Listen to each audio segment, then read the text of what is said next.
નમસ્કાર. આત્મજ્ઞાનના જિજ્ઞાસુ સર્વ ભાઈ બહેનોનું આ જીવનમુક્તિ ચેનલ ઉપર સ્વાગત છે. આપણે છઠ્ઠો અધ્યાય કે જેનું નામ આત્મસંયમ યોગ છે, આપણે એને ધ્યાન યોગ પણ કહી શકીએ. ભગવાને કર્મયોગ અધ્યાય નંબર 4 અને અધ્યાય નંબર 5 કર્મ સંન્યાસ યોગ, આ બંને અધ્યાયોનો સાર આ છઠ્ઠો અધ્યાય શરૂ કરતાં જ આપી દીધો છે. ભગવાન એમ કહે છે કે જે કોઈ મનુષ્ય કોઈ પણ પ્રકારના કર્મફળોની અપેક્ષા કે આશા રાખ્યા વિના પોતાનું યોગ્ય અને આવશ્યક કર્તવ્ય કર્મો કરતો રહે છે,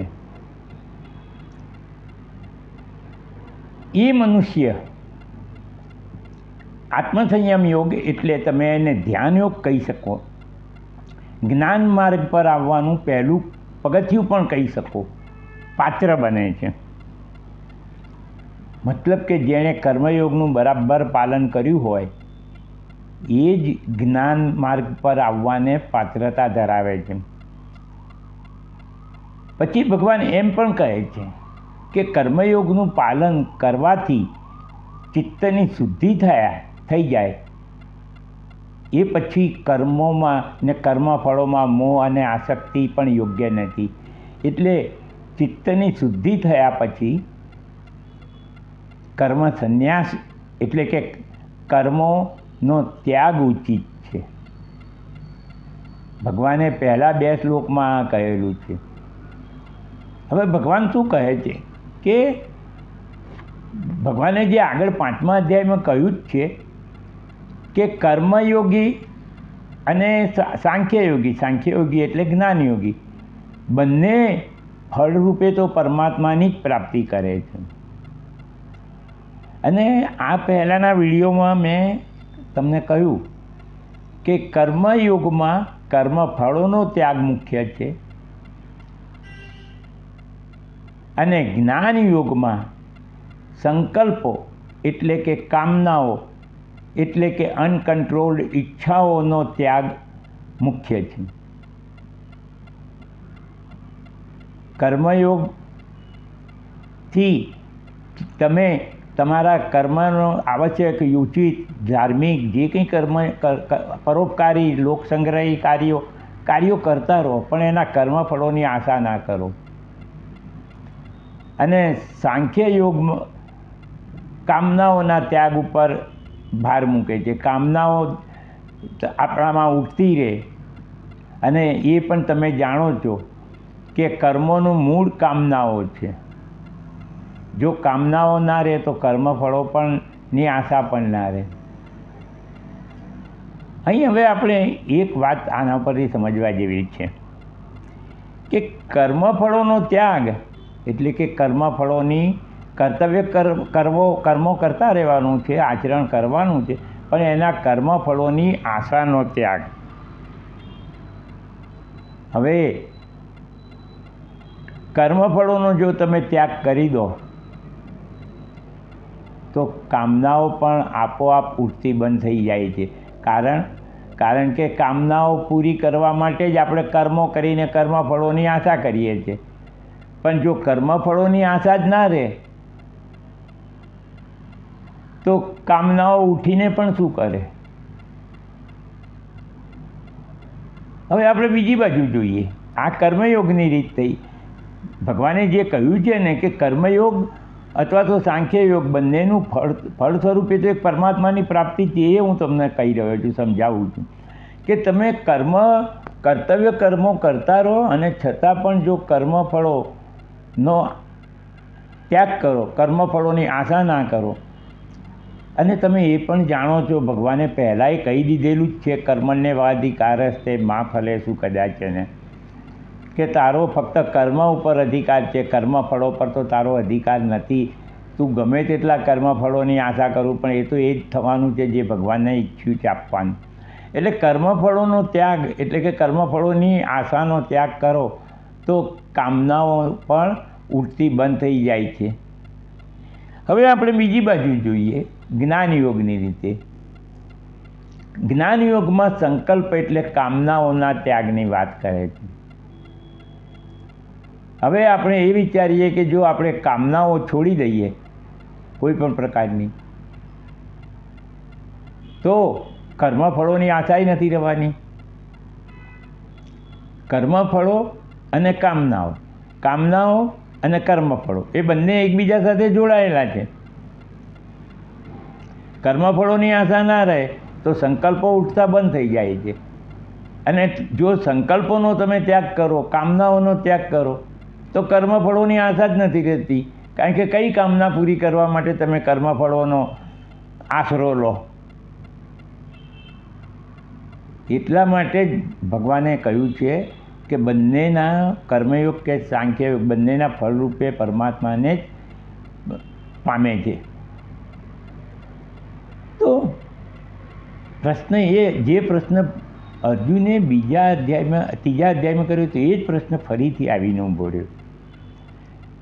તો પછી કર્મયોગ કેમ? જ્ઞાનયોગ માર્ગે પણ જો પ્રભુની પ્રાપ્તિ, તો એટલા માટે કે જે લોકોની દેહ દ્રષ્ટિ છે, જેમને જગતની સત્યતામાં વિશ્વાસ છે, શ્રદ્ધા છે, જેમને કર્મફળોની રુચિ છે, સ્વર્ગના સુખો ભોગવવાની ઈચ્છાઓ છે, એ લોકો માટે કર્મયોગ ઉચિત છે.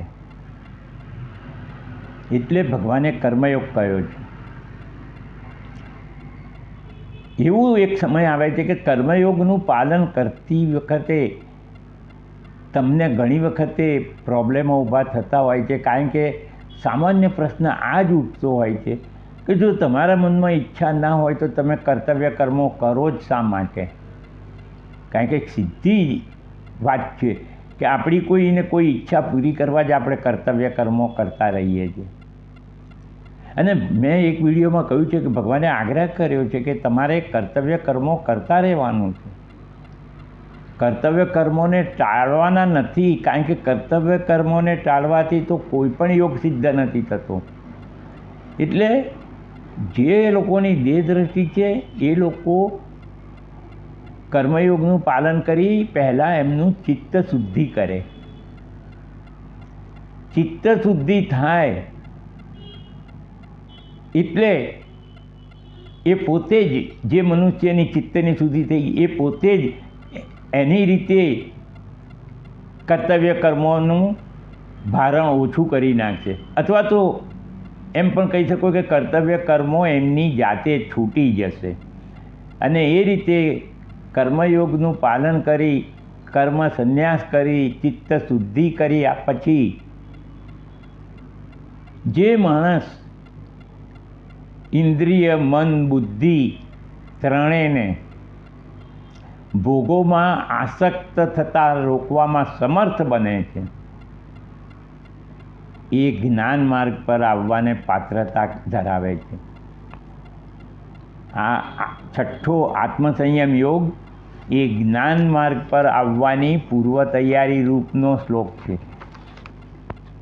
એટલે આપણે આ સ્પષ્ટ રીતે તૈયારી કરવી જોઈએ કે કર્મયોગ એ પ્રથમ પગથિયું છે. કર્મયોગ પછી જ્યારે તમને કર્મોમાં પણ નીરસતા લાગે, કર્મફળોમાં પણ નીરસતા લાગે, ત્યારે કર્મો અને કર્મફળોનો ત્યાગ કરી કર્મ સંન્યાસ કરવાનો છે. અને એ કર્મ સંન્યાસ કર્યા પછી તમે જ્ઞાન માર્ગ પર આવો. કર્મયોગનું પાલન કર્યા વિના જો તમે એમ કહો કે જ્ઞાન પ્રાપ્તિ થઈ છે તો ના, એ શાબ્દિક જ્ઞાન છે, બૌદ્ધિક જ્ઞાન છે, તમારી મેમરી છે, સ્મૃતિમાં તમને શબ્દો ગોઠવાઈ ગયેલા છે, પણ એ વાસ્તવિક જ્ઞાન નથી. શાબ્દિક જ્ઞાનથી તમે ગુરુ બનો, મહાત્મા બનો, પંડિત બનો, વિદ્વાન બનો, સારા વક્તા બનો, બધું જ બની શકો. અને લોકોને મેસમેરાઇઝ પણ કરી શકો. તમે કેટલા જ્ઞાની છે એવું કહીને બધું જ કરી શકો, શાબ્દિક અને બૌદ્ધિક જ્ઞાન. પણ તમને જીવન મુક્તિ નહીં મળે, કારણ કે જીવન મુક્તિ માટે વાસ્તવિક જ્ઞાન આત્મસાત થવું જોઈએ. માત્ર શાબ્દિક અને બૌદ્ધિક જ્ઞાન જીવન મુક્તિ નથી અપાવતું.